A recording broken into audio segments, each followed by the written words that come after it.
C'est dans le milieu des années 1970, dans le South Bronx, New York City, que le mouvement hip-hop va apparaître. La danse, le graffiti, le DJing et le MCing ou rap sont les 4 principales disciplines qui englobent le hip-hop. Le hip-hop est un moyen d'exister autrement que par quoi la société aime.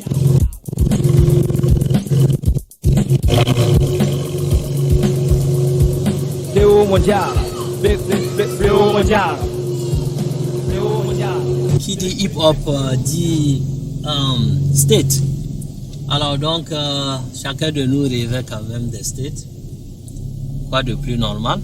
Et Dieu merci, en 2015, alors, Mike et moi, on est allés aux États-Unis. Ah, mais c'était bien parce que c'était un rêve qui se réalisait. Voilà, on a toujours aimé le hip-hop et tout, et on se retrouve dans le pays du hip-hop. Et je peux dire que j'ai eu une vie remplie. Parce que non seulement j'ai fait ce qui me plaisait.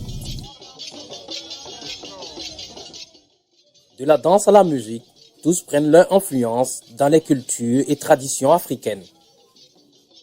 Pour bon nombre de musicologues, les rappeurs perpétuent, en un sens, la tradition des griots africains.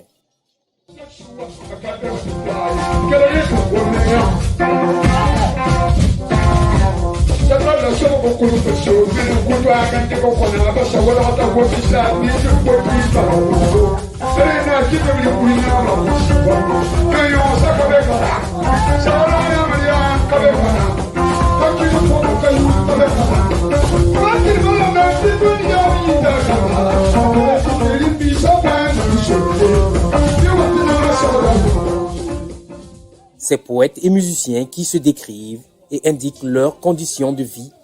Mais qui est réellement MC Claver? Tout de suite et maintenant. Psaume 145, verset 10. Toutes les œuvres te loueront, ô Éternel, et les fidèles te béniront. Oh oui, ils te béniront. Ben captivant. Dérivé de l'art pariétal, le graffiti voit le jour sur les murs des rues de New York, avec l'explosion de graphomania dans les quartiers de South Bronx et de Queens. En fait, le graffiti, c'est une inscription gravée, dessinée sur des murs. Genre, tu t'exprimes à travers, c'est une autre manière de communiquer, de communication en fait. Genre, c'est comme le rap. C'est des textes, on utilise des mots et puis le graffiti aussi, on utilise des phrases sur des murs pour les passants. Donc, tu t'exprimes à travers ton œuvre sur le mur. Et ça, le graffiti. C'est comme la musique, chacun a son style en fait. Chacun a son style. Il y a du reggae, il y a du rap, il y a de l'R&B, il y a de la dancehall. Bon, il y a beaucoup. Le graphe aussi, c'est un truc comme ça. Il y a de l'électronique. Il y a du hip-hop voilà. Donc, moi, ce qui m'a pratiquement décidé à rentrer dans le rap, je devais être peut-être en terminale, je n'ai plus terminale, non, première ou terminale, c'est le morceau Pédinfoun de Eric Bienola. Et donc après quand je suis venu maintenant à l'université. C'est vrai, d'abord le rap, c'était à ce temps-là un style de musique très prisé par la jeunesse. Parce que comme vous le savez, le rap est une musique d'expression, d'engagement, où la jeunesse veut se faire entendre. Quand elle n'a pas l'opportunité de dire ce qu'elle pense, elle passe par le rap donc pour s'exprimer. D'où la plupart des rappeurs chantent pour la justice, pour le rétablissement de l'ordre dans la société. Et moi je me suis dit en ce moment-là, c'est peut-être une aubaine de réunir ces jeunes-là qui faisaient ce style de musique, qui était très nombreux dans presque tous les quartiers de Burkina.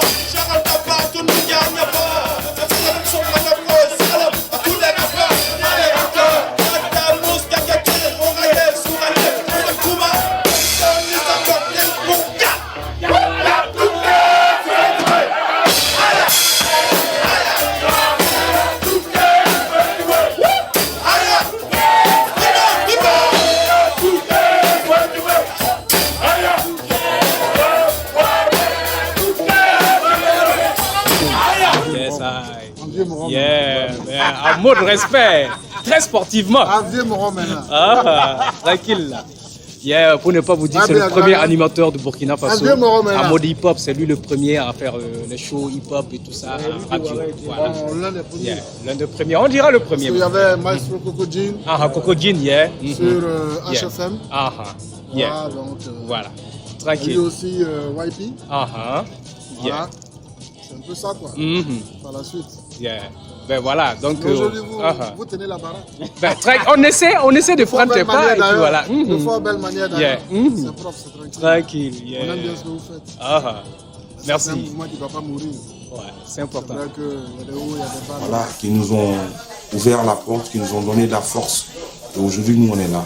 Donc, à ceux qui font revivre encore le hip-hop, parce que quand le hip-hop te donne, à ton tour de donner. Paix, respect, Rakim Solo, Akata, Oudap, ceux qui savent, savent. Crie mon nom. Crie mon nom, crie mon nom. Son frère nom, César Auguste Roméo Kismet.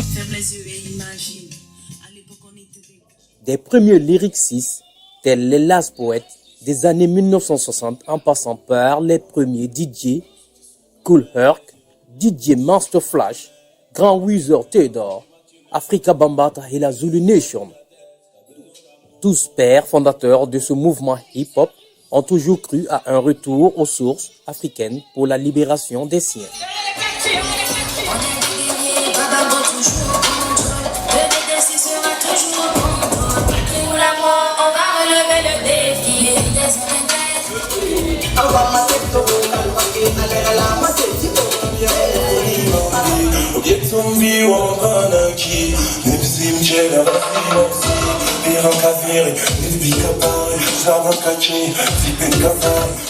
Pour moi, personnellement, le DJ, c'est le vendeur de joie.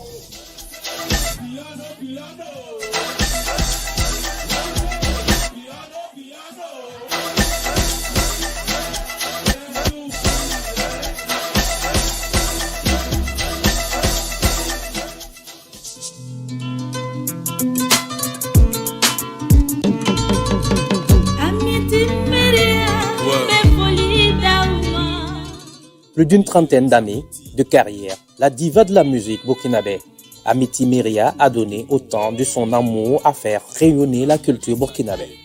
Elle est la première femme à tendre la perche officiellement aux jeunes artistes hip-hop du Burkina Faso. Je ne connaissais pas Kadidia Diallo, mais quand je l'ai vu, je l'ai appelé. Des productions de feu Bob Campus, passant par DMF, et de nombreux featuring qu'elle accorde aux rappeurs, lui valent le titre de la reine mère du hip-hop burkinabé. Qu'est-ce qui m'inspire? La vie de tous les jours m'inspire. Toutes les réalités de la société dans laquelle je vis. Une musique de performance, parce que c'est une musique qui a pris essence dans la rue, et qui dit la rue dit la performance. Le rap aussi, c'est également de la poésie. C'est vrai qu'il y a toujours cette question qui revient, est-ce que le rap était mieux avant qu'aujourd'hui? Je pense que le rap s'est muté, mais ce qui doit rester dans l'essence du rap, c'est donc la poésie et la performance. Mais dans le grand ensemble, le rap aujourd'hui a perdu son superbe rapport à avant en termes de performance au niveau du flow et au niveau de l'écriture. Pour le cas du Burkina ici, il y a des coups de cœur, il y a des jeunes, il faut dire quand même que Amzi Kayaoto sont venus avec une dynamique, et cette dynamique a permis d'autres.